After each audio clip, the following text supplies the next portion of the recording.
매거진. 2016년 3월 12일 토요일에 인사드리는 김용민입니다. 정청래 의원 낙천의 명분은 무엇일까?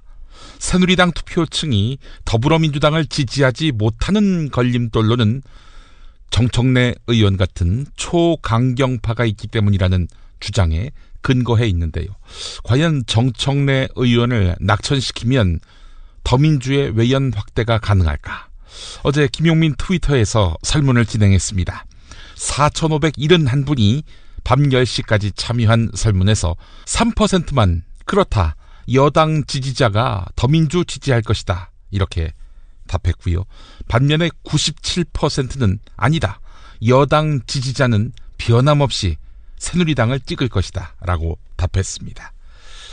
누리꾼 의견을 보겠습니다. 필명 약산의 진달래님은요, 어떤 총 맞은 미친 사람이 그러겠습니까? 나라가 망해도 새누리당을 찍는다는 콘크리트들인데 지나가는 개가 웃습니다 라고 답했습니다. 강순봉님 역시 우리나라는 정말 용기 있는 사람이 대접을 받지 못하네요. 그냥 윗대가리 비위나 맞추면서 자기만의 안위를 생각하는 나라인 듯 보입니다. 주위에다가 상식이 통하는 사회를 만들기 위해서는 야당을 지지해야 한다라고 말하던 제가 할 말이 없어졌습니다 라고 답했습니다. 정청래 의원을 제거한다 한들 새누리당 지지자가 더민주를 지지할 일은 없을 것이다, 이 의견에 97%가 동의를 했다는 설문조사 결과를 소개해드리면서 반드시 알아야 할 뉴스로 이어가 보겠습니다.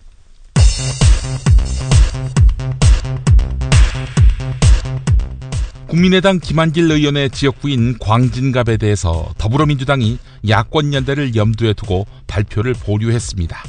이런 와중에 국민의당은 야권연대를 놓고 안철수 공동대표와 뜻을 달리하고 있는 김한길 의원이 선거대책위원장을 전격 사퇴하는 배수진을 쳤습니다. 천정배 공동대표도 중대 결심을 하겠다며 탈당 의사까지 내비쳤고요. 하지만 안철수 대표는 더민주의 공천에서 패권주의가 청산되지 않았다며 연대 불가 방침을 밝혔습니다. 안철수 대표의 말을 들어보겠습니다. 김종인 대표께서 이미 그것은 선거구 나눠먹기다 라고 반대의 뜻을 분명히 하셨습니다. 이런 가운데 더불어민주당은 현역 의원을 추가로 공천에서 탈락시켰습니다. 서울 지역의 3선인 전병헌, 오영식 의원이 나란히 공천에서 배제됐는데요. 친노의 좌장격으로 꼽히는 이해찬 의원의 운명은 어찌 될까? 김종인 대표의 입장은 이러했습니다. 세종시의 공천 문제는 저희들이 여러 가지 생각할 사항들이 있기 때문에 더불어민주당 공천 배제 대상이 된 정청래 의원이 재심을 신청할 것으로 보입니다. 지난 10일 공천 배제 발표 후 정청래 의원의 지지자들이 당사를 찾아와 항의하는 등 여진이 이어지고 있는데요. 정청래 의원 자신의 거취에 대해서 이틀째 침묵을 지켜서 무소속 출마설까지 나돌았습니다. 공천 갈등으로 내홍을 겪던 새누리당 공천관리위원회가 62여 개 지역에 대한 3차 공천 결과를 발표했습니다. 비박계 위원들의 불참에 이한구 위원장이 단독 발표로 맞서면서 파행이 우려되기도 했지만 위원들 간의 합의로 정상화되었습니다. 이한구 위원장의 말입니다. 전 구성원이 노력하기로 하였습니다. 현재 현안으로 부각된 문제는 빠른 시일 내에 해결하기로 하였습니다.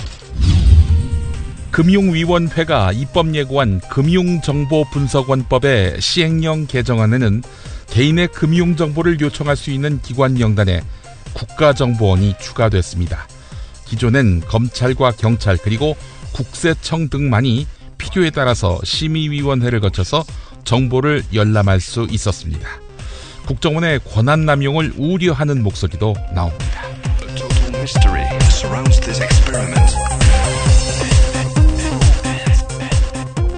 김용민의 뉴스 매거진 광고 듣고 오겠습니다.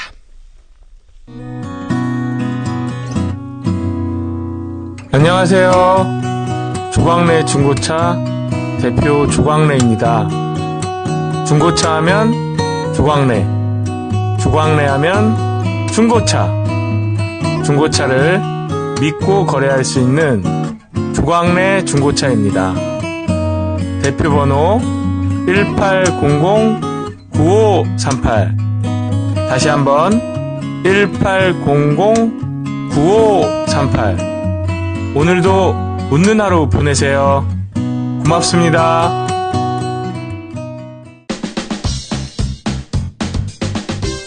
여러분 안녕하십니까? 당선 뉴스의 배두성입니다. 이번 총선을 맞이하여 당선 로고송닷컴에서는 업계 최초로 후불제 로고송 제작을 선언해왔습니다. 하하, 후불제라 정말 파격적인데요. 자세한 내용은 당선 로고송닷컴을 확인해보세요. 이상 배두성이었습니다. 하하. 당선 로고송닷컴. 직접 담가 먹는 김치가 사 먹는 김치와 다른 이유 잘 아시죠? 내 눈으로 내 손으로 골라야죠. 우리 걸로요. 한 포기 한 포기 직접 손으로 소금을 뿌려 절이는 가장 깨끗한 손으로 정성과 진심을 담아 이 김치 쥐앗으로 못 써요. 나쁜 병균 틈타지 말아야 하니까. 건강을 위해 소금은 적당히, 그러나 맛깔나게. 내 가족이 먹을 김치니까. 가족이 먹는 김치를 하나 더 만든다는 심정으로 만든 김치, 이담채 김치. 입맛 까다로운 김어준 딴지일보 총수의 한마디. 제가 이 김치의 맛을 보증합니다. 정말 맛있어요, 이 김치는. 포털 사이트 검색창에 이담채를 입력하세요. 전화주문은 1544-4586 1544-4586. 조선에 딸로서 잘하는 죄밖에 없는데. 남북 통일 만세! 새날이 올 때가 불리한 진술을 거부할 수 있습니다. 김무성 나와! 이런 민주주의를 안 할 새끼야!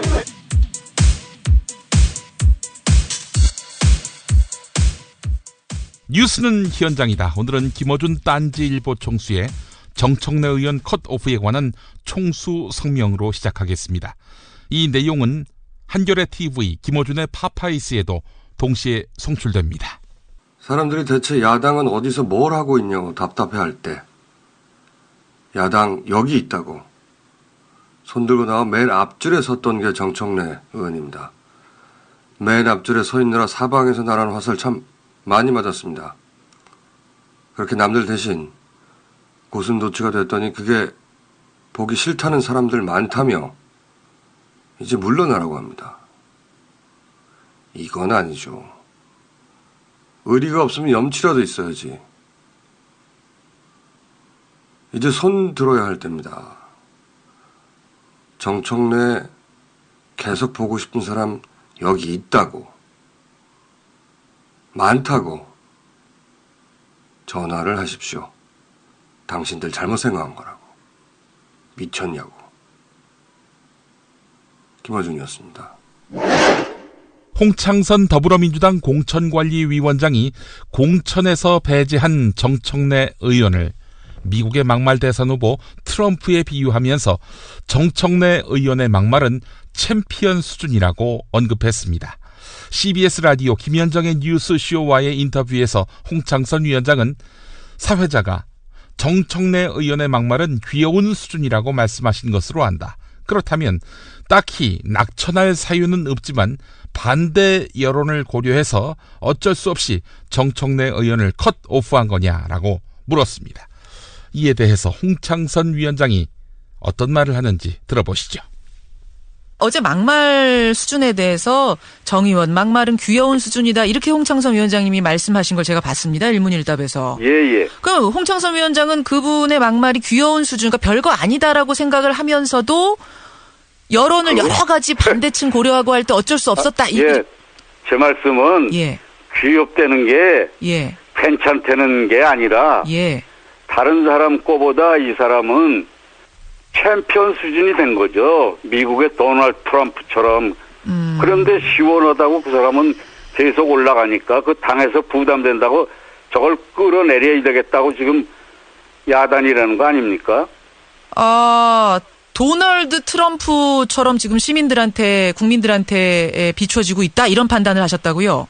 똑같진 않은데 그렇게 열렬 지지층이 한쪽에 있고 한쪽은 아주 안쪽은 아니고 낯을 찡그리는 계층이 있고 이런 한복판에 정청래라는 인물이 있다. 이제 이렇게 자꾸 언론이 보도되니까 유명해지지 않겠습니까?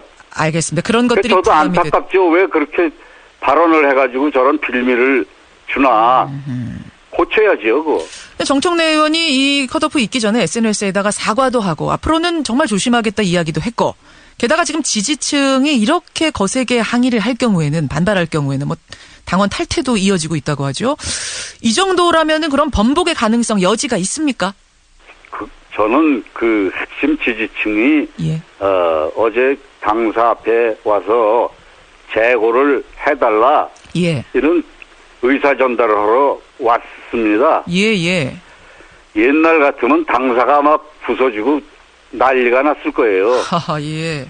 우리는 우리대로 하여튼 공천 작업을 하는 것이고 핵심 지지층은 또 그렇게 항의를 하고 제거해달라고 요구를 하고 운동할 수 있는 거고 또 그거 잘했다 속 시원하다 이렇게 또 이야기하는 사람도 있고 그런 걸 다 듣고 있습니다. 그 말에 대해서 시원하다는 층도 있고 아닌 층도 있는 걸 다 안다 이 말씀이세요.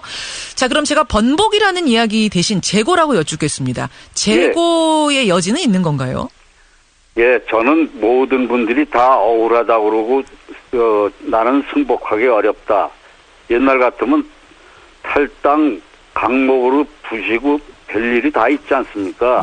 저는 저희 나름대로 논리가 있고 기준이 있고 이런 절차에 따라 했기 때문에 얼마든지 설명드릴 수 있고 설사 제가 던지는 메시지는 이런 고통과 아픔 잘 극복해야 큰 정치인이 되는 것이지 이런 거 가지고 탈당 불복적 무슨 성명서 내고 이렇게 해서 잘 되는 분이 없어요. 그래서 좀 자중하고 이것을 따갑게 받아들이면 더 좋은 정치인으로 얼마든지 성장할 수 있다. 저는 그렇게 보기 때문에 잘 선배들이 어떻게 된 날 모습을 보시고 현명하게 판단하실 거라고 생각합니다.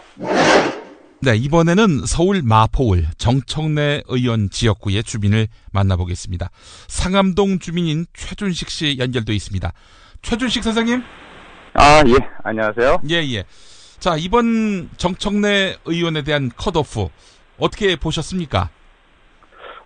정말 충격이었죠. 그 다음에 거의 생각지도 못한 일들이 이렇게 벌어져서 사실은 제가 조기축구회 제가 부회장이에요.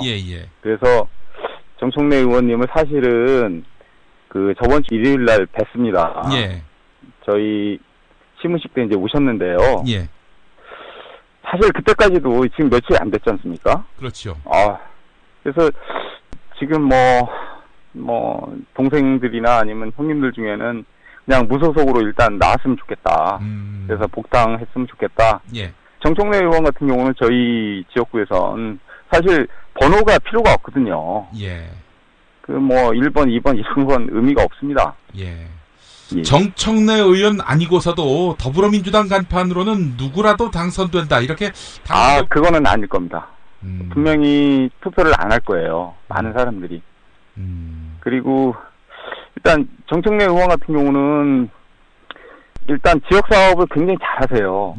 그리고 의정 활동도 뭐 의정 활동이지만 제가 이제 이번에 시무식을 준비하면서 이제 의원님 이제 소개를 시켜드리려고 나름대로 이렇게 자료를 이렇게 뽑아봤는데 의정 활동도 굉장히 훌륭하시더라고요. 이게 7개 부분에서 거의 우수 의원으로 뽑히셨고요. 작년 같은 경우 뭐 의정평가 같은 경우는 300명 중에 지금 15등 하셨어요. 그러면 거의 상위 3%지 않습니까? 그러면 이거는 뭐 1등급이잖아요. 그리고 지역사업 같은 경우도 상암 2지구 같은 경우는 지금 항공기 같은 경우는 안 떠요. 원래 이게 저희 수관 사업이었는데 이 정청래 의원님이 국감장에서 이거 말씀하셔갖고 이 비행기가 안 떠요. 저희는 굉장히 소음에 시달렸었거든요. 그 이제 훈련기가 이제 낮게 저공 비행하면서 이제 소음을 내기도 하고 너무 날기 때문에 무서우기도 했고 해서 근데 이걸 해결해 주신 분이 정청래 의원이에요. 예. 이게 사실 그 전 국회의원은 못 해주셨는데, 네. 그래서 저희가 너무 고마워서 프랭카드도 걸고 그랬거든요. 예. 그러니까 이분이 사실은 종편이나 뭐 이런 쪽에는 거의 인터뷰를 잘 안 하시니까 잘 모르시는데, 이미지를. 예, 예. 굉장히 지역구에선 진짜 저하고 한 4살 차이 나시는데, 예. 굉장히 형 같은 분이에요. 저는 굉장히 방송에 이렇게 불만인 게, 예. 이분이 이렇게 나오시는 거 보면 굉장히 뭐 인상 쓰고 이렇게 딱딱한 표정만 잡으시더라고요. 근데 아니거든요. 오셔보면 굉장히 따뜻하게 말씀하시고, 그리고 수줍음을 많이 타요, 이분이. 예. 지역 주민들한테는 그렇게 대하시고, 예. 그다음에 얘기도 많이 하시고, 그리고 요번에 시무식에 왔을 때도 이렇게 보시면, 예. 보통 다른 지역구는 뭐 간단하게 뭐 낙수하고 명함 주고 그냥 가잖아요. 예. 근데 이분은 오셔갖고 1시간 이상씩 저희하고 간담회 비슷하게 말씀을 해주세요. 네. 그래서 저는 너무 왜곡됐다. 네. 기본적으로 그렇게 생각을 하는 거죠. 실제로 지금 뭐 보수 언론은 막말, 갈등 유발자 이런 식으로 해서 정청래 의원에 대한 이미지를 만들어내고 있는데, 지역구에서는 정청래 의원이 전혀 다른 이미지다. 그렇죠. 그게 너무 안타깝죠. 제가 이렇게 곁에서 보기에는 좀 자기 자신의 이미지를 어느 정도 좀 완화시키고, 그다음에 부드러운 이미지를 언론을 가지고 충분히 활용할 수 있는데, 그런 걸 안 하시는 거죠. 그래서 좀 안타까워요. 자, 최 선생님, 지역구민으로서 더불어민주당에 바라는 점이 있으실 것 같습니다. 뭐 지금 또 정청래 의원이 재심 신청을 하기로 한 모양인데, 그래서 이 같은 재심 신청에 대해서 어떻게 응답해야 한다고 보시는지도 말씀해 주시겠습니까? 사실은 진짜 부탁을 좀 드리려고 지금 이 인터뷰에 응하는 거고요. 좀 정청래 의원을 좀 저희에게 국회의원 정청래로 다시 돌려주세요. 제가 뭐 이거는 사실은 어디 가서 이렇게 부탁도 못 드리고, 그 다음에 누구한테 부탁드릴 분도 없지 않습니까? 지금 현 대표이신 김종인 대표님하고요. 그 다음에 그 뭐 박영선 의원님 지금 비대위에 계시잖아요. 그러니까 저는 좀 부탁 좀 드릴게요. 이게요, 저희가 이게 그 느끼는 감정은 뭐 사실 화가 나서 가서 뭐 소리도 치고 싶고요. 뭐 솔직히 말해서 욕도 하고 싶고요. 이게 지금 정치적으로 희생양이 필요해서 지금 이러시는 거지 않습니까? 근데 저희 지역구에선 진짜 필요하거든요, 이분이. 근데 왜 지역구에선 이렇게 지역 주민들이 그렇게 고생하고 이렇게 꼭 좀 필요하다고 이렇게 해서 하는데 왜 그렇게 내치시는지 모르겠어요. 일단 지역 주민이 필요하면 그 사람을 일단은 정치적인 부분보다 먼저 지역 주민을 생각해야 되는 거 아닙니까? 저희를 대신해서 지금 지역을 대신해서 나가서 국회에서 일을 하시는 거잖아요. 제가 너무 그런 부분이 아쉬워요. 오늘도 뭐 국민 필요 버스터를 지금 하고 있습니다. 근데 이제 제가 오늘도 이제 좀 늦게 가갖고 제가 순번이 잘려서 제가 하지는 못했는데, 지금 뭐 이 자리를 빌어서 진짜 고맙게 생각하는 거는, 그 지금 다른 지역구 주민들이 오셔서 정청래 의원을 응원해주고 계시잖아요. 그거에 대해서는 정말 고맙게 생각합니다. 그리고 지금 정청래 의원께서 뭐 연락도 안 되시고 그렇지만 분명히 어디서 저희가 드리는 말씀을 분명히 듣고 계실 것이고요. 그리고 뭐 힘내시란 말씀도 좀 드리고 싶습니다. 지역 주민의 거의 공통된 생각이고요. 그리고 그 부분을 제가 대신해서 말씀을 드리는 겁니다. 그리고 아마 여론도 많이 돌려봤을 거예요. 여론조사도 많이 돌려보시고. 근데 여기가 실은 굉장히 좀 젊은 층이 좀 많은 동네이긴 해요, 사실은. 그래서 그런 부분에 있어서 당에서도 아마 파악이 됐을 거고요.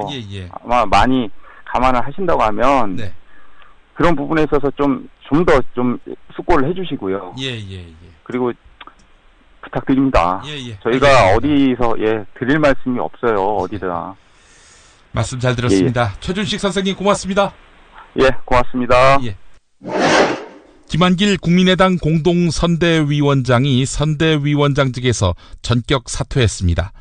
안철수 대표에게 야권연대 논의에 참여해 줄 것을 요구하면서 탈당을 시사했던 천정배 공동대표. 더 시간을 가지면서 의견 조율을 위해 노력하겠다고 밝혔습니다. 두 사람의 말을 이어서 들으시겠습니다. 우리 정치 상황에서 3당 체제를 시도한다는 것이 여간 어려운 일이라는 것은 처음부터 알고 있었습니다. 여당에게 어부지리를 주지 않으면서 3당이 우뚝 서야 하기 때문에 어려운 일인 것이죠. 이제 이 시점에서 우리 국민의당이 냉정하게 좌표를 직시해야 한다고 생각합니다. 이 상태에서 여당에게 어부지리를 주지 않으면서 우리가 할 수 있는 일이 어떤 일들이 있는가 잘 생각해 봐야 한다고 생각합니다.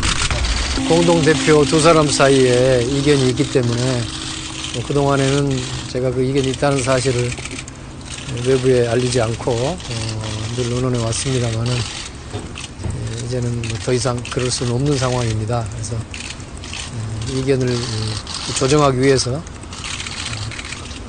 좀 더 노력하고 이견 조정될 때까지는 잠시 저도 좀 휴식을 취하면서 잠시 쉬면서 여러 가지 생각을 해보겠습니다. 분당도 고려하시는 건가요? 아니 뭐 그런 이야기를 할 때가 지금 전혀 아닙니다. 뭐 화나 우리 좋은 집에서 살자. 뭐 그럼요. 그러면 집 짓는 거 어디다 맡기지요? 목조주택 시공팀장들이 함께 만든 협동조합 희망주택 건축협동조합이 있습니다. 만 믿을 수 있겠나? 예, 정말 요즘 부실하게 집 짓는 사람들이 많아서 좋은 품질, 튼튼한 주택. 이것은 희망주택 건축협동조합의 자존심입니다. 뭐 거기가 어디라고? 홈페이지 연락처 좀 알려줘봐요. 인터넷 홈페이지 hmcoop.co.kr 또는 전화 1800-8507입니다. 목조주택 시공 전문기업 희망주택 건축협동조합 희망의 집을 짓겠습니다. 새싹당 콩차를 매일 아침 정말 간절히 마시면 전 우주가 나서서 도와줍니다. 당신을 진실한 사람으로 만들어드립니다. 새해 복 많이 받으시고 올해 달성해야 될 것은 이것이다 하는 정신을 차리고 전체를 다 마시면 그런 기운이 옵니다. 새싹당 콩차, 남자의 시간을 충전하세요. 전창걸닷컴으로 오세요. 070-8635-1288 070-8635-1288.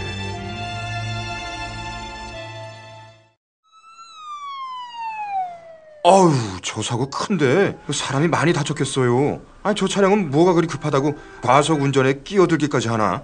아니, 근데 운전자 보험은 가입했을까? 운전자 보험이요? 저런 인사사고 때에는 상대방한테 형사 합의금을 지불해주는 운전자 보험 말이에요. 변호사 비용도 주고 벌금도 보장해주는 운전자 보험. 아, 자동차 보험에서 보장해주지 않는 대인 합의금을 보장해주는 보험 말이에요? 그거 굉장히 비싸지 않나요? 아니에요. 난 7,000원 운전자 보험 카페에서 가입했는걸요. 뭐라고요? 7,000원 운전자 보험 카페? 홈쇼핑에서도 월 2만 원에서 3만 원이던데. 버스도 승합차도 트럭도 자가용이라면 7,000원 운전자 보험 카페. 우와, 대박. 비싼 보험료 때문에 힘드시죠? 풀보장 운전자 보험을 저렴하게 만나는 가장 좋은 방법. 다음 네이버 카페에서 7,000원 운전자 보험을 검색해보세요. 전화문의는 02-849-9730. 10년차 베테랑 손해보험 전문 설계사가 평일은 물론 주말 공휴일에도 상담해드립니다. 다시 한번 전화문의는 02-849-9730. 뭐 7,000원 운전자 보험, 택시, 버스, 트럭 등 영업용 차량 운전자 보험도 상담해드립니다. 피 튀기며 박학다식을 뽐내는 퀴즈, 피박 퀴즈. 하루 쉬고 돌아온 비박 퀴즈. 오늘도 무와 환 오셨습니다. 인사하시죠. 뭐 안녕하십니까. 항상 때를 기다리며 칼을 가는 남자 무 인사드립니다. 때를 기다린다. 그러면 칼이 아니라 떼수건이 필요한 거 아닌가? 뭐 또 시비야 이 새끼야. 이 사람들의 때를 기다리는 사람은 목욕 보조원이지. 흔히 말하는 땜이지. 어? 그분들이 어디 무시무시하게 손님들 앞에서 칼을 갈겠어? 어? 야 환아, 때가 왔다 싶으면은 네가 0번 타자야 이 새끼야. 어이구 무서워라. 난 이번에 윤상현 사건 났을 때 최고위원회의 탁자 뒤집어 엎는 줄 알았지. 근데 뭐 가만히 있대? 왜 이렇게 약골이 됐어? 뭐 너 이 새끼 좀만 기다려. 곧 무릎 꿇고 지금 내뱉은 이 말에 대해서 깊이 후회할 기다.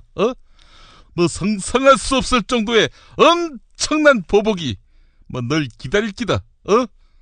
조만간. 어이, 조만간? 언제? 금명간. 금명간이라 언제? 불원간. 불원간? 언제? 머지않아. 그니까 머지않아 언제? 어제. 어제? 어제라니? 야 사회자, 너 이 새끼 문제 안 내냐? 네, 문제 드리겠습니다. 사망 실종자가 무려 18,000명이나 됐던 동일본 지진이 3월 11일로 5년이 됐습니다. 우리나라의 원자력 발전 설비 규모가 세계 4위라는 사실은 그다지 자랑거리가 아니죠. 자, 특히 원전 이름에는 도시 이름이 들어가 있지 않습니다. 이를테면 고리원전, 이게 부산에 있거든요. 부산원전이라고 말하지 않습니다. 또 월성원전, 이걸 경주원전이라고 말하지 않습니다. 왜냐? 부산, 경주의 도시 가치가 떨어질 수 있기 때문 아니겠습니까? 자, 그래서인데요. 한빛은 어디 있는 원전일까요? 어느 도시에 있는 원전일까요? 예, 정답. 네, 정답 확실히 아신다는 표정이네요. 정답 뭡니까? 예, 정답은 대구 동구. 아니야. 대구 북구. 그것도 아니고 대구 수성구. 대구 동구 북구 수성구. 대통령이 그제 억지로 동선을 짜고 대구 돌아다니시더니 그 코스네. 진박을 뽑아달라고 호소하는 이른바 진박 투어 코스. 예, 사람들이 진실한 사람을 너무 몰라봐서 그런 진실한 사람을 알리기 위한 목적이지. 그래도 대통령이 그런 식으로 선거운동 아니지, 선거운동도 아니지, 경선운동을 하나? 저걸 노무현이가 했다면 어떻게 할 거야? 이 노무현이 했다면은 그때는 대변인 비난 논평 5개, 이거는 기본 옵션이고 종편에서 3박 4일 동안 영혼까지 탈곡되는 서비스에다가 어버이 연합 엄마 부대 방문 서비스까지 풀코스 서비스로 모셔야 하지 않겠어? 그나저나 원전 문제가 나왔는데 왜 대구 동구 북구 수성구가 나와? 예, 그건 이거지. 진실한 사람이 국회의원이 되면 거기다가 원전을 짓지 않겠지만 진실하지 못한 사람을 뽑으면 거기다가 원전 지을 수도 있다, 이런 얘기지. 야, 세 군데 다 니네가 이기면 그 원전 앞으로 계속 짓는다며? 어디다 짓냐 그럼 그때는? 예, 그때는 두말할 것도 없이 누구 지역군지는 모르겠지만 부산 영도에다 지어야 하지 않겠어? 아예 이왕이면은 영도에다가 싸즈도 넣는 거야. 그러면은 부산 영도가 대한민국 안전 특구가 되지 않겠어? 닥쳐 이 새끼야. 자, 하여간 틀리셨고요. 자, 이번엔 무가 한번 맞춰보시죠. 정답으로 바로 가지 뭐. 나는 이미 문제에 답이 있다고 봐요. 정답은 경북 경산. 미쳤어. 아니, 물 맑고 경관 좋은 내 지역구 경산에다가 왜 원전을 지어? 설명이 좀 필요합니다. 대전이 순 우리말로 뭡니까? 바로 한밭입니다. 한밭. 여기서 한은 크다는 뜻이죠. 크다 할 때 한. 그래서 클대자에서 대전 아닙니까? 한빛. 이게 뭡니까? 큰 빚이라는 이야기입니다. 뭐 큰 빚 하면은 뭐 누구예요? 가계빚 1200조 돌파, 국가빚 645조 돌파의 주역. 아예 뭐 아호도 큰 빚으로 하면 어떨까? 막 이렇게 생각이 드는데. 야, 환, 네 얘기야 이 새끼야. 어디 딴청 피워? 닥쳐 뭐. 자꾸 그러면 어쩌게? 날 죽여버리게? 아이, 무슨 말씀을 그렇게 험하게들 하십니까? 험하다니, 얘네는 말로 끝나지 않아요. 공갈만 치지 않아. 뭐 행동을 옮긴다고. 이 얘네들 보스 봐봐. 이번 총선에서 얘 좀 죽여주세요 뭐 이러면서 싸돌아다니잖아. 막 그 똘마니들도 뭐 행동대원으로서 여기저기 싸돌아다니고 말이야. 또 윤상현이 얘기. 그 일은 사과했잖아. 사과 받아놓고. 이 새끼야, 사과 받는 사람 생각도 않고 일방적으로 하면은 새끼야 그게 사과가 돼? 정청래 보면 난 참 안타까워요. 윤상현이처럼 뭐 뒤에서 봐주는 빅브라더, 아니 빅시스터가 있었다면 뭐 공갈 한마디 한 것 같고 날라가겠어? 야, 환, 안 그러냐? 네, 여러분이 정답을 맞히셔야겠군요. 정답 맞히시는 분께는요, 시진핑이 어떻게 국가 권력을 잡았는지를 다룬 책, 그 흥미진진한 내막을 다룬 책을 보내드리겠습니다. 13억 분의 1의 남자, 도서출판 레드스톤이 제공합니다. 13억 분의 1의 남자. 네. 정답, 그리고 사연, 그리고 저희가 주소를 여쭤볼 이메일 주소 이렇게 올려주시면 감사하겠습니다. 자, 지난 시간에 정답은 불개패였죠. 마테오님, 인천 부평에서 소규모로 주방용품을 제조하고 있는 50대입니다. 금년부터 제로 관세로 밀려오는 중국의 동종 제품들과 경쟁하기가 어렵습니다. 이런 현실을 그나마 이겨보자고 어려운 형편이지만 제품의 질을 높이고 독창적인 디자인으로 승부를 걸고 여러 국내외 유통업체를 찾아다니며 판로를 개척해서 작년 말부터 중국 상하이, 홍콩 등지에 작지만 수출을 하고 있습니다.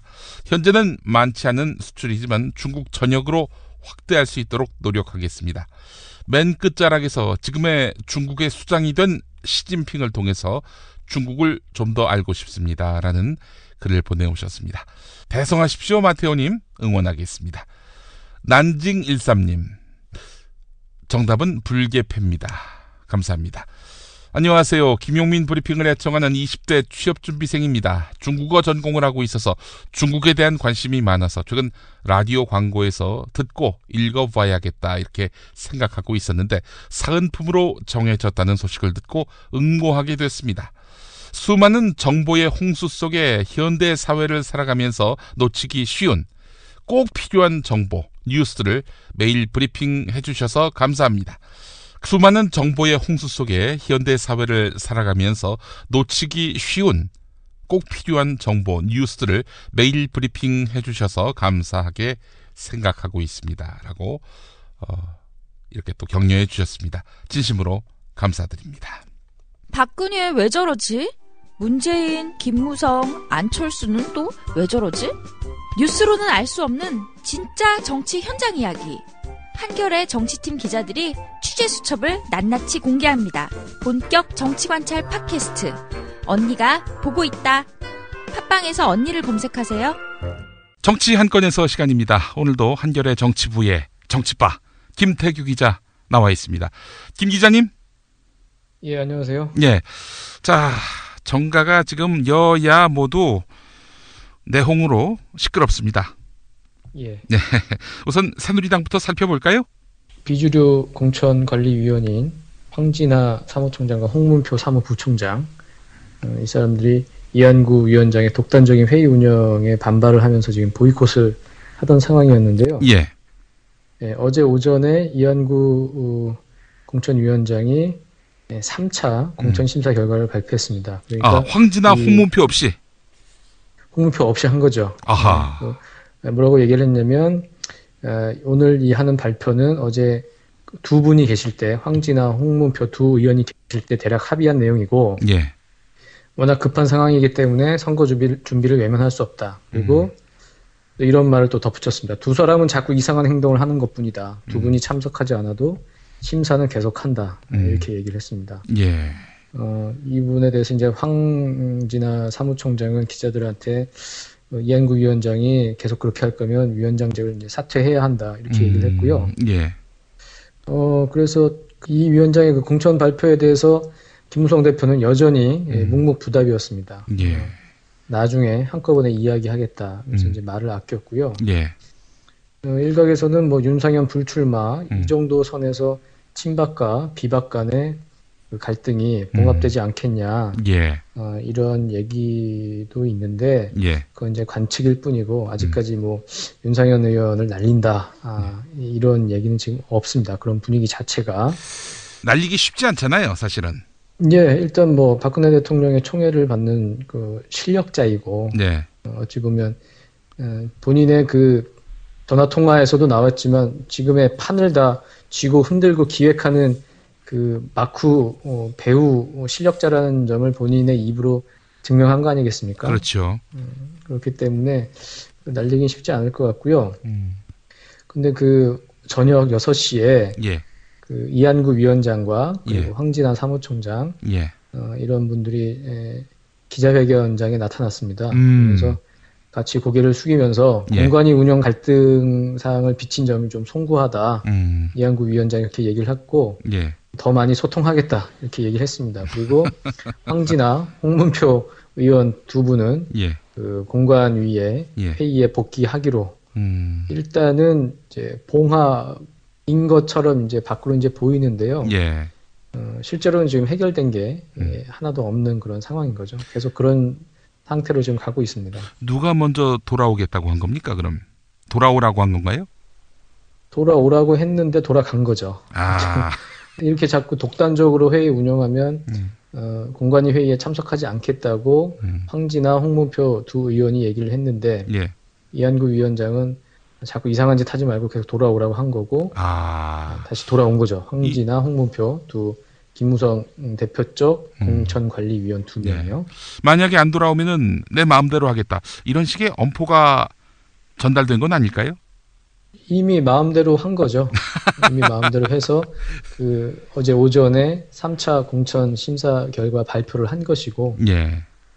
그러다 보니까 뭐 김무성 대표 쪽에서도 우리가 없어도 자기네들이 마음대로 할 것 같은데 차라리 들어가서 싸우는 게 낫겠다. 예. 그런 판단을 한 게 아닌가 싶어요. 지금의 친박은 새누리당, 지금의 비박은 더불어민주당인 것 같습니다. 왜 그렇죠? 뭐 실속도 없이 그때 돌아가지 않습니까? 예. 기싸움도 제대로 벌이지도 못하고 저쪽에서 안 돌아와? 내 맘대로 할 거야. 그러면 또 그때 바로 그렇죠. 백기를 들고 또 돌아가는 이런 양상. 어떻게 될 것 같습니까? 이대로 가면은 뭐 거의 뭐 이한구 자기 마음대로 그냥 뭐 앞으로도 그 자기 스케줄대로 나갈 것 같다는 생각이 드는데요. 예, 지금 김무성 대표가 실제로 쓸 수 있는 카드가 별로 없습니다. 예. 공천관리위원회도 그렇고 최고위원회도 그렇고 예. 거의 3분의 2 정도를 다 친박계가 다 장악한 상황이기 때문에 예. 어떤 공천 과정이라든지 결과라든지 이것을 뒤집을 수 있는 방법이 당원 당규상으로도 김무성 대표가 쓸 수 있는 카드가 없고요. 예. 마지막 남아있는 건 이제 공천장에 당대표 직인 찍는 거, 복수의 파업 정도인데, 예. 지난번에도 말씀하셨듯이 당대표를 갈아버리면 되는 거죠. 예. 아니, 근데 이 김무성 대표가 참고 또 참았다가 나중에 한꺼번에 대반격을 가할 것이다. 이런 설이 아주 없진 않습니다. 시정 가능성이 있을까요? 어떤 방식의 대반격이 가능할지 그 누구의 뭐 약점을 잡아서 뭘 흔든다는 건지. 예. 근데 그 약점을 잡고 뭐 그럴 수단은 다 친박이나 청와대가 갖고 있는 거 아니겠습니까? 예. 예, 그런 측면에서는 별로 뾰족수가 보이지가 않는 상황이죠. 예. 윤상현 사건 때 한번 엎어도 엎을만 했는데 이때도 그냥 침묵을 유지하는 걸로 봐서는 그다지 뭐 김무성 대표가 큰 반격의 의지가 없는 거 아니냐. 뭐 이게 또 정설이 돼가는 분위기이기도 합니다. 또 반격의 의지도 없고 반격할 카드도 없고 그렇습니다. 실효적인 어떤 무기도 없는 상태니까. 알겠습니다. 네. 자, 국민의당 얘기해보죠. 창당 한 달 만에 지금 뭐 당이 둘로 쪼개지게 된 그런 상황이 됐어요. 선거를 앞두고. 그렇습니다. 그 상임선대위원장인 김한길 의원이 그 자기 상임선대위원장직을 내려놓았고, 네. 그리고 또 공동대표인 천정배 의원은 어제 최고위 회의에 이제 불참을 했고요. 예. 그 전날 밤에 그 안천김 3인이 안철수 대표까지 모여서 3인이 야권연대를 하자, 수도권 야권연대라도 하자는 그 의제를 가지고 논의를 했는데, 예. 야권연대는 없다는 그 안철수 대표의 뜻을 확인하는데 그쳤고, 그것에 대한 이제 반발로 두 사람이 이런 당무 거부와 그 보직 사퇴라는 그런 행보를 이제 보인 거고요. 예. 그 천정배 대표 같은 경우에는 야권연대를 하지 않으면 난 탈당도 불사하겠다. 내 식구들 데리고 밖으로 나가겠다고 네. 최후 통첩을 했습니다. 근데 예. 그 최후 통첩 시한이 어제거든요. 예. 11일까지 답을 달라고 했는데 안철수 대표는 이제 요지부동이었고요. 예. 그래서 어제 천정배 대표가 그 수도권 야권연대를 촉구하는 이제 시민단체 뭐 그런 인사들과 이제 만난 자리에서 예. 이렇게 얘기를 했습니다. 제가 그 최후 통첩 날짜로 시작했던 그 시간은 지났지만 예. 그렇다고 해서 결코 포기할 수 없는 중요한 문제다. 앞으로 더 좋은 방향으로 의견이 조율될 수 있도록 노력하겠다. 이렇게 예. 말을 했고요. 예. 천정배 의원이 생각하는 남은 시간이 이제 일주일 정도입니다. 예. 한 22일 정도 이제 공천장이 나가고 그러니까 후보 등록 전 마지막 주말인 19일부터 20일 정도를 마지막 순간이라고 보는 거고 예. 그때까지라도 안철수 대표가 수도권 연대에 대한 동의, 명확한 그 뜻을 밝혀주길 바란다는 거고, 예. 이제 그런 글을 트위터에 이제 올렸습니다. 예. 나는 안 대표의 지혜를 기다리고 있다. 우리는 기억해야 한다. 결정적인 순간마다 그는 희생과 헌신으로 위기에 빠진 우리를 구해내고자 했다는 것을 이렇게 트위터에 올렸는데, 안 대표는 여전히 요지부동이었습니다. 예. 그 부분에 대해서 기자들이 물으니까. 예. 지금까지 야권 통합을 외친 분들에게 실제 희생과 헌신을 하신 분들이 누구인지 묻고 싶다. 이렇게 응수했습니다. 예. 더 이상 제고하지 않겠다는 말이죠. 최측근들을 보면은 이태규 씨도 그렇고요. 박선숙 씨도 그렇고 이분들은 뭐 야권 단일화 통합 이런 거에 대해서 아주 극단적으로 반대하는 분들 아닙니까? 예, 그러니까 그 안철수 대표가 계속 얘기하는 제3당, 예. 3당의 위치, 앞으로의 3당의 위상, 그런 식으로 정치 체제가 개편돼야 한다는 그런 의식이 강하죠. 예. 안철수 대표 계속 얘기하는 게 아마 그분들의 생각과 100% 일치할 겁니다. 예. 뭐 기다려봤자다 이렇게 해석해도 되겠네요. 네, 그 어제 경향신문과 이제 인터뷰를 했는데. 예. 후보들 간의 연대는 어쩔 수 없는 거 아니냐, 뭐 이런 뉘앙스로 말을 했어요, 안철수 대표가. 예. 예, 결국 뭐, 마지막 하나, 그, 기대할 수 있는 신락 같은 희망은, 예. 당대당 차원은 아니지만 후보자들 간에서 알아서, 연대를 하는 바로 그거 정도가 아닌가, 그렇게 생각이 듭니다. 예, 알겠습니다. 자, 더불어민주당 얘기를 해보죠. 네. 정청래 파문. 당내에서는 어떻게 지금 현재 상황을 보고 있는지 이것도 굉장히 궁금하고 네. 또 전병헌 오영식 의원이 탈락했네요. 네. 예. 그렇습니다. 그 정청래 의원 같은 경우에는 지금 많은 지지자들이 예. 구제를 요청을 하고 예. 강하게 그런 열망을 이제 나타내고 있는데 예. 당에서는 별로 이미 지금 정리가 됐다고 지금 그렇게 판단을 하고 있는 것 같습니다. 예. 그 어제 그 공천 결과를 발표하면서 김성수 대변인이 예. 정청래 의원 건에 대해서 이제 잠깐 얘기를 했는데요. 예. 충분히 예상한 일이다. 이런 반발이나 이런 게. 예. 예. 그리고 비대위에서 뭐 특별한 말은 없었다. 예. 그런데 SNS에 뭐 비대위원 전화번호가 다 올려져서. 좀 전화에 좀 시달리고 있다. 그런 얘기를 했고요. 예. 그리고 홍창선 위원장이 4대4 가부 투표에서 캐스팅 보트를 행사했다는 그런 주장은 근거가 없는 얘기다.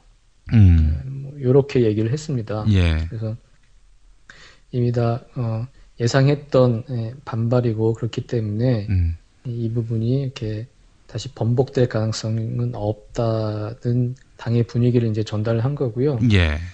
그 홍창선 위원장이 어제 그 라디오 인터뷰에서 그 전날과 이제 정반대의 말을 했는데요. 정청래 의원을 뭐 트럼프에 비유하면서 예. 그 막말이 뭐 우리나라에선 챔피언급이다 뭐 이렇게 얘기를 하면서 뭐라 그랬냐면 옛날 같으면 당사가 아마 부서지고 난리가 났을 거다. 그런데 저희 나름대로 논리가 있고 기준이 있고 이런 절차에 따라 했기 때문에 얼마든지 설명드릴 수 있다. 이렇게 얘기를 해서 어쨌든 이 부분은 번복할 여지가 없음을 이제 분명히 한 상황이죠.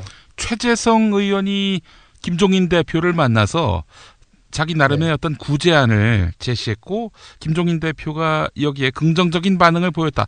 이런 기사가 나왔어요. 본인이 또 그렇게 밝힌 바기도 하고. 그 최재성 의원이 정청래 구제안으로 김종인 대표에게 제시한 내용이 뭔지 이게 좀 파악이 됩니까? 일단 본인이 지금 전화를 안 받고 있어서 그 내용이 파악은 안 됐는데요. 뭐 SNS에 올린 글 내용은 이런 거죠. 정청래 의원 공천 탈락과 관련해 여론을 전달하고 해결 방법을 김종인 위원장에게 제안드렸다. 김종인 위원장도 수긍하셨다. 일요일까지 기다리겠다. 이 내용인데요.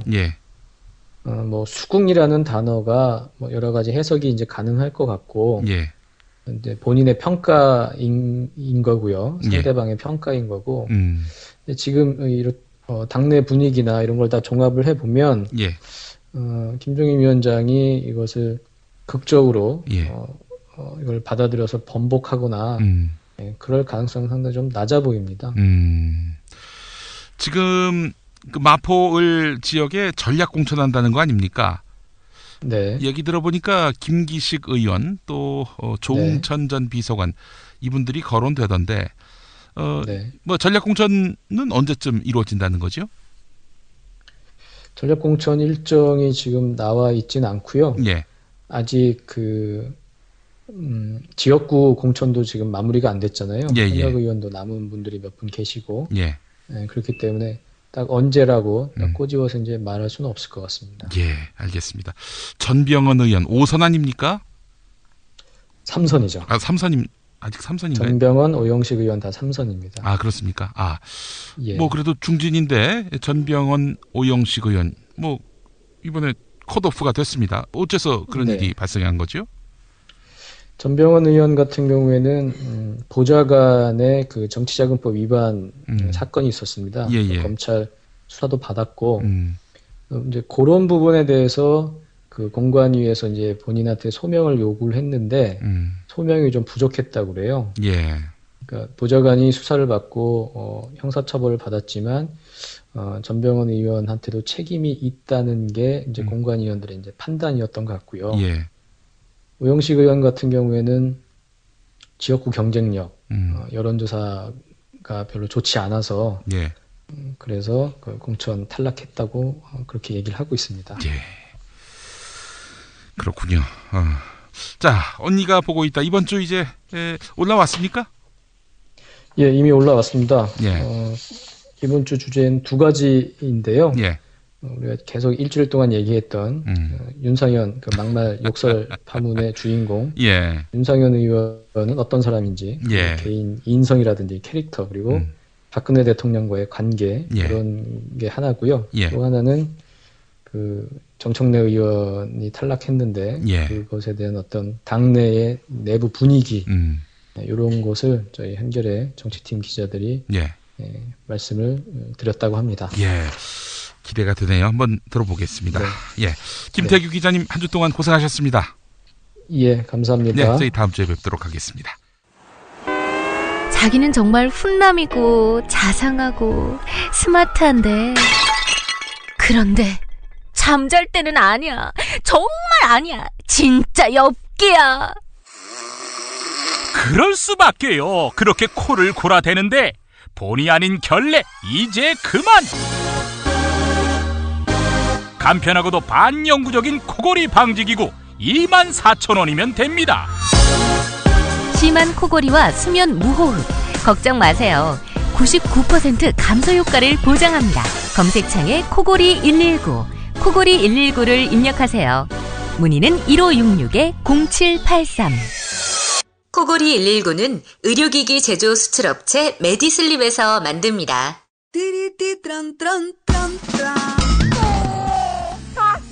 스마트폰, 물통, 무료지, 아이패드, 패스트푸드 음식.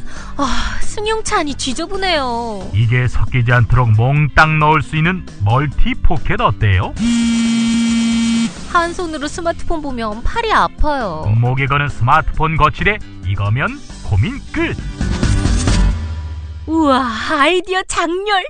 어디서 살 수 있어요? 즐거운 아이디어, 재미있는 쇼핑몰 재미월드요.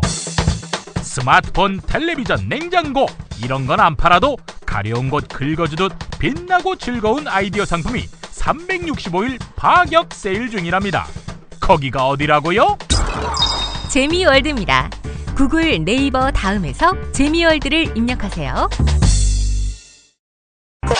공화국 참치논평. 구이동 대양 참치를 맛보지 못한 국민 여러분은 진정한 참치 맛을 보기 위한 강도 높은 중대 조치를 취했을 계획을 표명하시고 곧장 구이동으로 달려오시기 바란다. 참치에 대한 체질적인 거부감과 적개심을 노골적으로 드러내는 분도 구이동 대양 참치에 오시면 추호도 용납할 수 없는 포악무도한 폭식 행위를 자행할 것이다. 구이동 대양 참치. 월요일 참치데이 이벤트, 화요일 참치머리 서비스로 함께합니다. 주차장 걱정 마시고요. 대중교통은 서울 지하철 2호선 구의역 2번 출구에서 5분 거리입니다. 대양 참치 구의점 02-455-8087. 당신이 알아야 할, 또 우리 공동체가 알아야 할 뉴스, 김용민이 챙겨드립니다. 지금은 제1부 뉴스 매거진과 함께하고 계십니다. 경제의 속살 들여다보겠습니다. 오늘도 민중의 소리 이완배 기자와 함께합니다. 이완배 기자님. 네, 안녕하십니까. 예. 자, 에티오피아 이야기 준비하셨다고요? 네네. 에티오피아의 가뭄이 굉장히 심해서 기근이 굉장히 확산되고 있다는 조금 슬픈 뉴스입니다. 지금 예. 상태가 1,020만 명 정도가 식량 지원이 필요한 상태고요. 어이구. 예. 숫자가 어마어마하죠. 예. 예. 800만 명이 만성적인 식량 부족에 빠질 위험에 처해 있고. 서울 시민 규모 아닙니까? 그 정도면. 그렇죠. 예. 네. 그리고 최대 200만 명이 안전한 식수가 필요한 상태고요. 유엔이 분석한 바에 따르면은 이제 국제사회가 원조를 늘리지 않으면 예. 최대 1,500만 명이 급성 영양실조를 앓을 수 있다고 합니다. 예. 참 공포스러운 수치인데요. 예. 에티오피아를 잘 모르시는 분들도 아마 위아더 월드라는 노래는 다 기억을 하실 겁니다. 그때도 기아와 관련한 문제였잖아요. 그렇죠. 그 기아가 바로 에티오피아에서 시작이 됐었던 겁니다. 예. 그래서 1984년도 에티오피아 대기근 때 100만 명 이상이 목숨을 잃었거든요. 그래서 에티오피아가 다시 지금 한 30년 만에 큰 국민들의 삶이 위험에 빠진 상태입니다. 예. 제가 이제 그 에티오피아 기근 소식을 전해드리면서요, 이제 보다 많은 분들이 뭐 여러 구호단체들을 통해서 우리도 에티오피아 민중들의 삶을 유지하는 데 도움을 좀 줬으면 좋겠다는 생각도 들었고요. 예. 하나는 잘 알려지지 않은 이야기지만 에티오피아의 옛날 이야기를 좀 하나 전해드리고 싶은 게 있습니다. 예.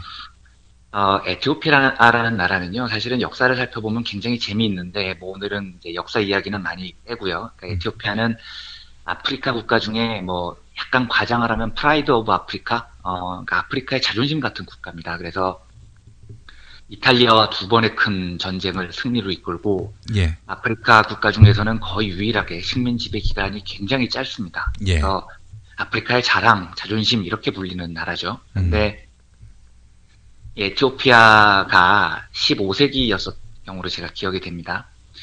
유럽 사람들이 그때 만들어냈었던 신화가 하나 있었습니다. 예. 사제왕 요한 이런 제목의 신화였는데요. 이 사제왕 요한이 누구냐면 이 유럽 사람들 상상에 그 예수님 탄생 때 왔던 동방박사 3명 중 1명의 후손이라는 겁니다. 이 요한이라는 사람이. 아, 그래요? 네, 그리고 이 사람이 그 아프리카 어느 곳에, 그러니까 처음엔 아프리카라고 생각을 안 했는데, 동방, 그러니까 유럽 사람들이 동방이라고 생각하는 어느 곳에, 예. 전설적인 국가를 만들어서 기독교가 활짝 핀 굉장히 막강한 국가를 운영하고 있다. 이게 이제 사제왕 요한이라는 전설의 내용이었거든요. 예. 그래서 이제 유럽 사람들이 사제왕 요한의 국가가 어디 있는지를 뭐 처음에는 몽고라고도 했고, 뭐 인도라고도 했고요. 이러다가 결국은 이게 에티오피아다. 이렇게 결론을 내립니다. 예. 그러면서 이 에티오피아야말로 그 에덴 동산에 가장 가까운 국가가 아니냐. 이렇게 지들끼리 막 상상을 해버린 거죠. 예. 그리고 이제 그 시기에 그 중세 유럽에는 십자군 전쟁이 벌어져서 십자군 전쟁에서 굉장히 그 유럽 제국주의들이 많이 밀릴 때였는데요.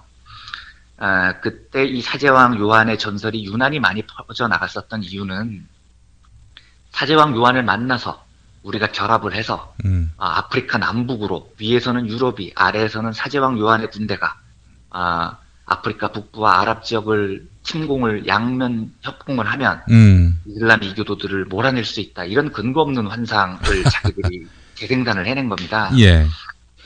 그래서 그때 그 지금 이제 우리나라에는 그 탐험왕 이런 이름으로 참 알려져 있어서 저를 처참하게 하는 그 포르투갈의 엔히크라는 왕자가 있었습니다. 예. 그래서 아프리카를 개척한 사람, 뭐 대항로를 개척한 사람 이런 말들이 나오는데요. 이 엔히크라는 왕자가 사제왕 요한과 실제로 연대를 해서 이슬람 세력들과 전쟁을 하겠다는 계획을 세웁니다. 예. 그리고 그 이후로 아프리카를 탐험을 시작을 하죠. 그래서 사실은 이 아프리카 착취가 이 유럽 사람들이 만들어낸 엉뚱한 신화, 그리고 사제왕 요한이라는 말도 안 되는 전설, 그리고 이교도를 몰아내기 위한 이들의 그 종교 패권주의적인 사고방식 때문에 예. 시작이 됐고, 결국 그들이 아프리카의 항로를 개척하면서 아프리카를 자기들의 식민지로 삼게 된 계기도 바로 이 에티오피아가 동방의 전설일 것이다라는 잘못된 상상으로부터 출발을 한 겁니다. 예. 실제로 그리고 그때 그 애니크 왕자는 탐험에 굉장히 많은 돈을 쓰는데요. 그 돈을 다 어디서 마련을 하느냐? 아프리카에서 노예들을 잡아와서 노예 무역을 하면서 다 마련을 하거든요. 예. 그래서 이때 유럽의 첫 노예 무역에 물꼬를 터준 사람이 바로 이 사람이기도 합니다. 그래서 이 에티오피아의 대기근 소식을 들으면서 참 그 유럽인들이 저질렀던 수많은 악행들이 다시 생각이 나고 또 에티오피아의 가뭄이 너무 심하다는 소식에 안타까운 마음이 많이 들었습니다. 이 그 대기근 이야기를 하나만 좀 더 드려도 될까요? 예. 네. 이 대기근 쪽으로 역사상 가장 그 기록에 크게 돼 있는 대기근이 어떤 거냐면은요. 예. 1943년도에 인도 벵골 지역에서 발생한 벵골 대기근이라는 겁니다. 예. 그런데 이게 얼마나 처참했냐면 도대체 몇 명이 죽었는지 기록도 불분명합니다. 그러니까 어떤 쪽에서는 300만 명이 죽었다고 하고 어떤 쪽에서는 700만 명이 죽었다고 합니다. 예. 그러니까 뭐 최소한 부산시 하나 정도가 굶어서 죽은 거죠. 그리고 더 정확히 보면 700만 명이면 거의 서울 시민에 육박하는 사람들이 굶어서 죽은 겁니다. 그런데 이때 지금까지, 그러니까 2010년 이전까지 알려진 바로는요, 그때 인도를 지배하던 루이스 마운트배튼인가요? 이 총통이, 영국에 지원을 요청을 하죠. 예. 지금 너무 많이 굶어 죽고 있다고 그랬더니, 처칠 수장이 배가 없다는 이유로 지원을 거부를 합니다. 그러면서 처칠 수장이 그때 이런 말을 남겼다고 해요. 그러니까, 야, 인도가 굶고 있어? 야, 그러면 뭐, 거기 굶고 있다는 간디는 아직 안 죽었니? 뭐 이런 식으로 비아냥거렸다는 얘기가 많이 들려왔었거든요. 그러니까 여러 사람들이 처칠에 대해서 증언을 하기로는 2차 세계대전의 영웅이라고 말하지만 인도 문제에 대해서는 정말로 상상을 초월할 정도로 제국주의적인 시각을 가졌었다고 하더라고요. 그런데 이게 2010년에 무케르지라는 학자가 당시 벵골만 대기근에 관련된 비밀 문서를 발견을 하게 됩니다. 그래서 엄청나게 충격적인 사실을 전 세계에 공포를 하는데요. 그 내용이 뭐였냐면 인도의 벵골만에서 700만 명의 아사자가 생긴 것은 그해 인도에서 흉작이 들어서가 아니라는 겁니다. 실제로 조사를 해보면 그의 인도에서 유난히 큰 흉작이 들지 않았습니다. 그런데 이 역사학자가 발견한 이 비밀 문서에 따르면 영국의 수탈 정책 때문에 이 많은 사람들이 죽었다는 게 바로 요지입니다. 그러니까 당시 영국하고 일본은 이 인도의 지배권을 놓고 굉장히 치열하게 접전을 벌이고 있었는데요. 그때 영국은 미얀마에 주둔을 하고 있었고요. 예. 그런데 영국이 밀리기 시작합니다. 일본의 군사력에서요. 이러니까 일본이 벵골 지역을 통해서 인도로 침투한다는 첩보가 이 처칠 수상의 머리에 들어온 거죠. 예. 귀에 들어온 거죠. 그러니까 이 비밀 문서에 따르면 어떻게 돼 있냐면 처칠이 만약에 일본 군들이 벵골만을 통해서 인도 지역으로 진출을 한다면 아예 벵골만 지역으로 들어와도 전혀 먹을 것이 없도록 전혀 보급식품을 전혀 갖지 못하도록 예. 이 지역에 있는 쌀을 모조리 수탈을 해버리라는 오더를 내렸다는 겁니다.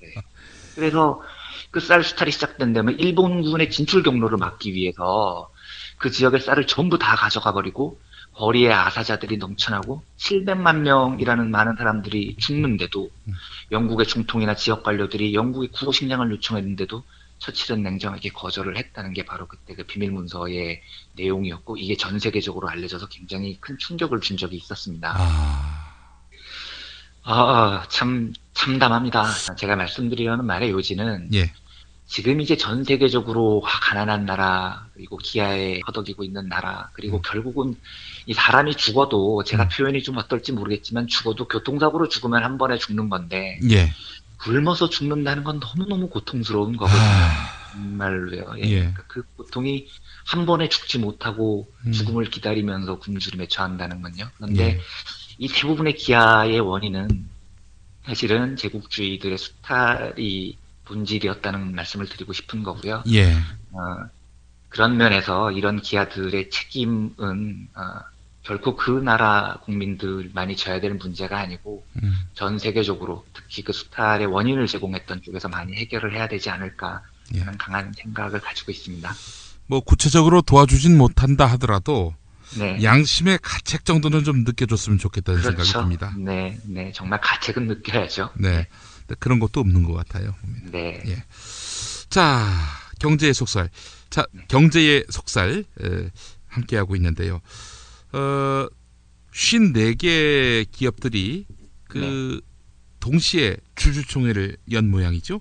네, 어제 그랬습니다. 왜 이맘때 한꺼번에 이렇게 주총들이 열립니까? 그렇죠. 참 흥미롭죠? 예. 네. 이게 원래 주주총회는 회계연도가 끝난 다음에, 2015년 말이 끝난 다음에 3월 31일까지 한 분기가 지나기 전에 열면 되는데, 우리나라는 전통적으로 어떤 날을 하루 딱 잡아서 지금 이게 수십 년째 이어져 오는 관행입니다. 예. 하루 딱 잡아서 주요 기업들이 한꺼번에 주주총회를 쫙 엽니다. 이거를 주총데이 이렇게 표현을 하거든요. 예, 이유가 뭐냐면 어떤 투자자가 두 개의 회사의 주식을 가지고 있어서 두 회사의 주주일 수도 있지 않습니까? 예. 그런데 다른 날에 개최를 하면 주총에 다 참가할 가능성이 높으니까요.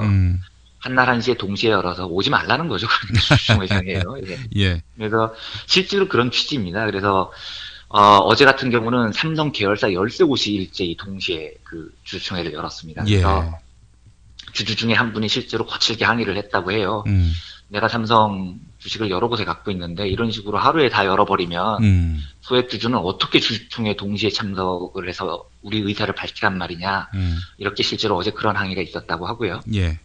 또 하트한 회사들이 다 몰려 있습니다. 예를 들면 삼성 같은 경우에는 삼성전자 그리고 이제 합병을 해서 지배구조의 정점에 올랐던 삼성물산 예. 그리고 이제 매각설이 나돌고 있는 제일기획 예. 뭐 전부 다 굉장히 주주총회에서 경론이 벌어질 가능성이 높은 회사들을 그냥 하루에 딱 같은 시간에 몰아서 해버리는 거죠. 예.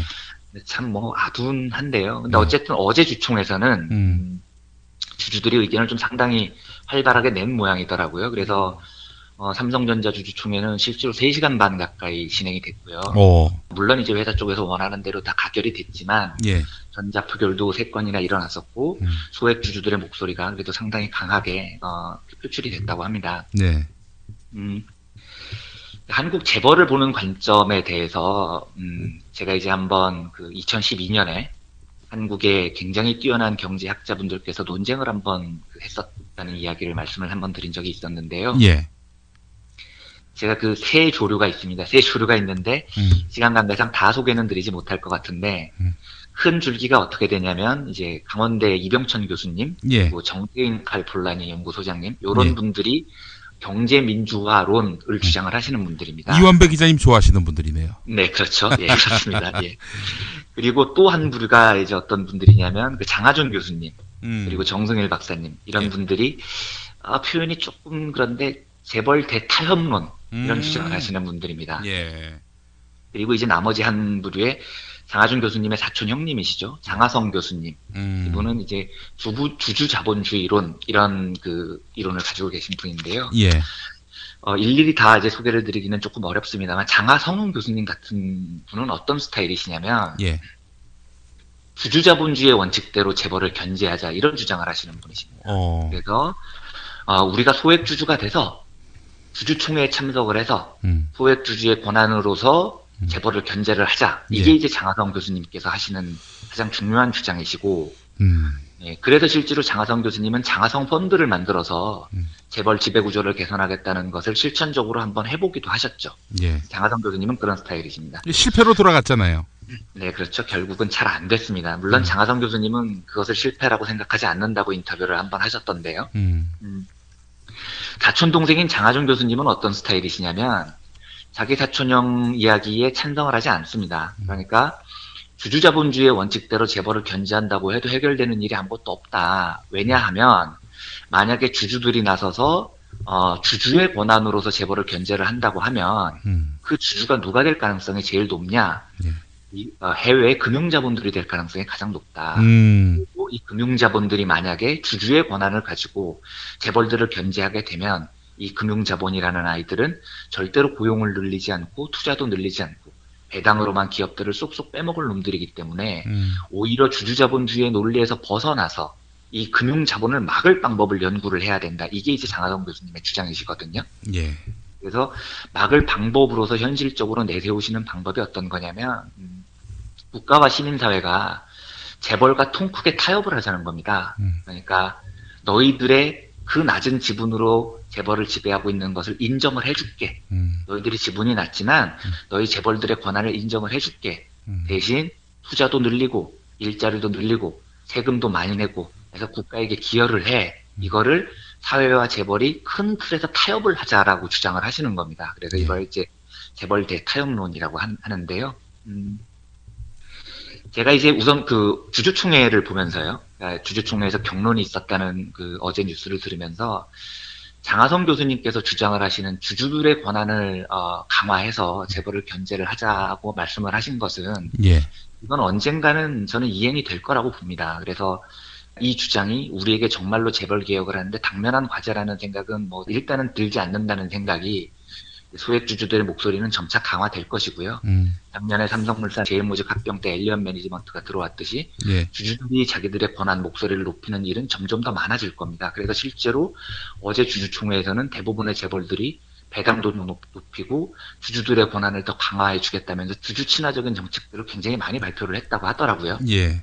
그래서 이건 저희 당면한 과제라는 생각은 들지 않는데 이제 문제는 장하성 교수님께서 주장을 하시는 재벌 대 타협론입니다. 그런데 제가 이거를 논리적으로 워낙 그 대학자이시기 때문에 학문적으로는 제가 뭐라고 제 주제에 말씀드리기가 어려운데요.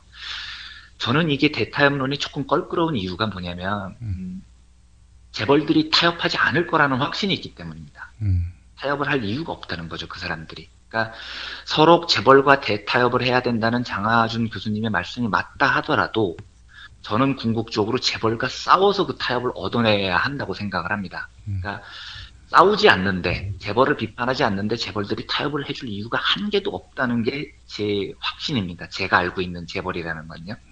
그래서 타협론에 동의하지 않지만 타협론에 동의한다고 하더라도 그것을 위해서는 싸워야 합니다. 그래서 싸움의 이 방면은 주주자본주의의 원칙이 아니라 소비자, 노동자, 지역사회, 시민사회, 이 다원주의의 기치 아래 재벌을 압박해 들어가지 않는 한 사실은 재벌은 아무것도 양보를 하지 않을 거다라는 게 제 생각입니다. 제가 조금 이것도 너무 좀 이렇게 진심으로 드리는 말씀인데 조금 주제넘은 이야기를 하나 드리려고 하는데요. 예. 방송에 조금 적절치 않으면 김영민 PD님께서 나중에 편집을 해주셨으면 좋겠습니다. 예. 무슨 말씀을 하나 더 드리고 싶냐면요. 저는 제가 성격상 이게 누가 저를 누구하고 이렇게 척을 지고 각지고 이렇게 싸우고 이런 걸 전혀 잘 못하는 사람인데요. 근데 저는 고등학교 때부터 또 누가 저를 때리면 때리려고 하면 맞거나 도망가거나 빌거나 셋 중에 하나를 선택을 했지 같이 싸워본 적이 한 번도 없었거든요. 저는. 예. 그런데 이제 요즘 저를 걱정해 주시는 많은 분들이 재벌가 왜 이렇게 각을 지고 기사를 쓰고 방송을 하느냐 이런 너무 척을 세워서 하는 거 아니냐 이런 걱정들을 많이 해주시는데 제가 그런 말씀을 드릴 때마다 그렇게 얘기를 합니다. 싸우지 않으면 너무나 많은 사람들이 희생해야 하고 싸우지 않으면 너무나 많은 사람들이 죽어야 한다. 그게 현실이다. 그래서 싸울 수밖에 없는 거다. 제가 이제 이렇게 설명을 드리거든요. 예. 나치가 독일을 집권을 했을 때요. 마르틴 유밀러라는 목사가 있습니다. 근데 많이 알려진 이야기인데요. 나치가 그들을 덮쳤을 때라는 짧은 단문의 글을 남깁니다. 이 목사가요. 예. 제가 그 글을 좀 뜬금없지만 한번 읽어드리겠습니다. 예. 나치가 공산주의자들을 덮쳤을 때 나는 침묵했다. 나는 공산주의자가 아니었기에. 나치가 그 다음에 사회민주당원들을 덮쳤을 때 나는 침묵했다. 나는 사회민주당원이 아니었기에. 나치가 그 다음에 노동조합원들을 덮쳤을 때 나는 침묵했다. 나는 노동조합원이 아니었기에. 나치가 그 다음에 유대인들을 덮쳤을 때 나는 아무 말도 하지 않았다. 나는 유대인이 아니었기에. 그리고 마침내 그들이 나를 덮쳤을 때 나를 위해 싸워줄 사람들이 아무도 남아있지 않았다. 예. 제가 좀 주제넘은 말씀을 드리고 싶은 게 뭐냐면 제가 어제 그제 경제 담당 기자로서 정치 쪽 뉴스를 잘 듣지 않는데 정치 쪽에서 들려오는 뉴스를 들으면서 제가 좀 마음이 착잡해져서 그 말씀을 드리고자 하는 겁니다. 그러니까 제가 이제 특정 정치인을 전혀 지지하지도 않고요. 그리고 그 정치인에 대해서 이야기를 하려는 것도 아니고 그 정치인 이름도 말씀드리지 않을 겁니다. 그런데 제가 굉장히 그 이틀 동안 어제 그제 우려스럽게 생각을 했던 건 뭐였냐면 현실적으로 집권이 가능한 제1야당의 모습이 저하고 인식이 조금 다르구나라는 생각이 들었습니다. 그러니까 저는 싸워야 될 때라고 생각이 됩니다. 저는 지금은 기득권층, 재벌들과 싸워야 될 때라고 저는 판단을 하는 사람입니다. 그런데 정치권의 일각에서는 싸우지 않아도 될 때라고 판단을 하는 것 같습니다. 그래서 그 사실이 우선 첫 번째로는 조금 우려스럽고요. 둘째로 그 사고의 방식은 다를 수 있습니다. 싸우지 않아도 될 때, 싸우지 않고도 진보할 수 있다라는 확신을 할 수도 있다고 생각을 합니다. 그건 판단이 다를 수가 있는 거니까요. 그런데 싸우지 않아도 될 때이라는 판단을 근거로 싸울 의지가 있고 싸울 투지가 있고 이런 사람들을 제가 보기에는 조금 석연치 않은 이유로 출신이 운동권이라거나 싸우는데 말이 조금 거칠다거나 이런 이유로 그 사람들을 하나하나씩 다 떨어뜨려 놓으면 먼 훗날에 우리가 싸워야 될 때 우리 주변에 아무도 남아있지 않을 수도 있지 않겠습니까? 저는 그게 굉장히 좀 우려스러웠고요. 그 우려스러움 때문에 경제 속살과는 관련이 없지만 주제넘게 한 말씀을 드렸습니다. 싸울 수 있는 사람은 싸울 필요가 없다고 아무리 판단을 하더라도 그런 식으로 하나하나씩 내치는 것이 저는 현명하다는 생각이 들지가 않더라고요. 이완배 기자님의 진심이 애청자분들께 잘 전달됐으리라 생각합니다. 이완배 기자님과는 또 주말에 지난 일주일 동안의 방송 종합편으로 또 만나게 될 텐데요. 많은 분들의 또 호응이 있었습니다. 아유, 감사합니다. 매주 이렇게 일요일마다 만날 텐데 하루하루 정말 보석과도 같은 브리핑이라고 생각을 합니다. 저는. 자, 이완배 기자님 일주일 동안 고생하셨습니다. 네, 감사합니다. 다음 주에 또 뵙겠습니다. 여러분 안녕하세요. 민중의 소리 아나운서 정혜림입니다. 이 어묵한 여왕님 치아에서 다들 잘 견디고 계시죠? 오늘도 종편의 주옥 같은 헛소리에 혼이 정상인 듯 정상 아닌 비정상 같은 여왕님의 우주 타령에 고구마 100개쯤 한꺼번에 삼킨 듯 답답한 마음에 죄 없는 가슴팍만 두들겨대고 계세요. 이젠 시원한 사이다 같은 민중의 소리와 함께하세요. 잘 키운 진보 언론 열종편 안 부럽습니다. 한 달 10,000원 소액 CMS 후원으로 민중의 소리에 큰 힘이 되어주세요. 1661-0451 1661-0451 전화 기다릴게요.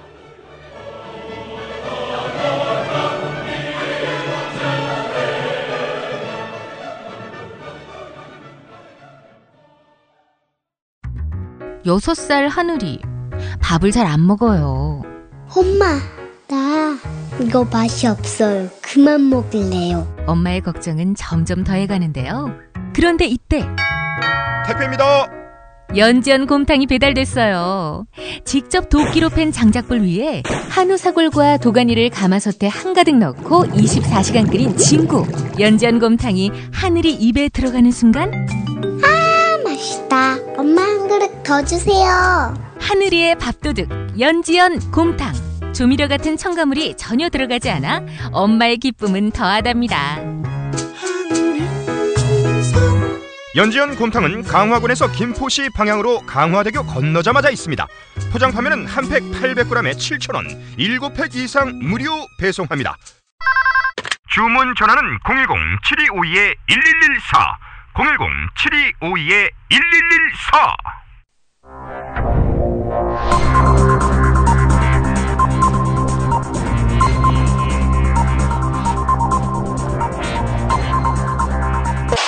공화국 논평.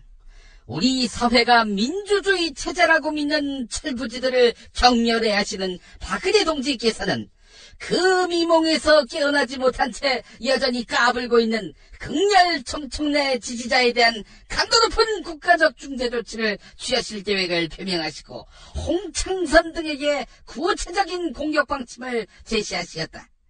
경의하는 박근혜 동지의 단호한 결심은 총선 때 야당 지지자들로 하여금 야당 지지할 맛이 나지 않게 하기 위한 가장 효과적인 결단이다. 이 지지자들은 SNS에서 떠도는 괴담에 선동당해 서울, 아니 전국 방방곡곡에서 설치고 다니는데 선거 때만 되면 좀비처럼 나타나 선진한국, 창조한국의 내일에 걸림돌로 자리하고 있다.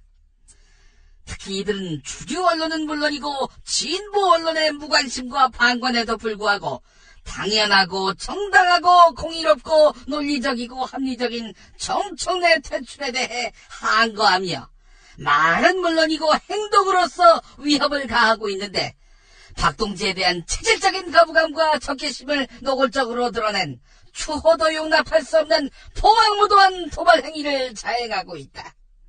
여기서 박동지는 박근혜 동지는 물론이고 박영선 동지를 싸잡아 일컫는 것으로서 두 사람은 사실상의 자매로서 박자매로 칭할 수 있을 것이다. 홍창선 등은 극렬, 막말 옹호, 시스템 공천 부정, 좀비, 제때, 폭도, 듣보 지지자들에게 박동지를 참을 수 없이 모독하고 우롱하는 대가가 얼마나 심각한 것인가를 똑똑히 보여줘야 할 것이다. 이로써 박동지가 어떤 무서운 힘을 떨치며 이 나라의 실상이 왕국이고 민주주의는 조선민주주의인민공화국이라는 국호만큼 말장난인 나라로 만들어가는가를 똑똑히 보게 될 것이다.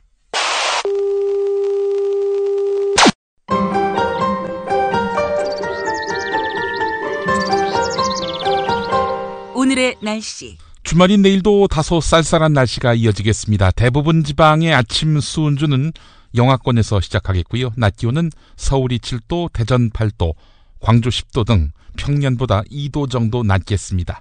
중부지방은 한때 비 또는 눈발이 날리는 곳이 있겠는데요. 일요일은 전국이 대체로 흐리겠습니다. 꽃샘 추위가 기승을 부린 이번 주와 달리 다음 주부터는 완연한 봄 날씨가 이어질 전망입니다. 포근한 봄바람이 불면서 주 후반에는 기온이 15도 안팎까지 오를 것으로 예상됩니다. 오늘 김용민의 뉴스 매거진은 김보협 한겨레 기자의 페이스북 글을 소개하면서 마무리하겠습니다. 왜 김종인은 조중동이 시키는 대로 할까? 그렇게 하면 이긴다고 보는 것일까? 화요일에 뵙겠습니다.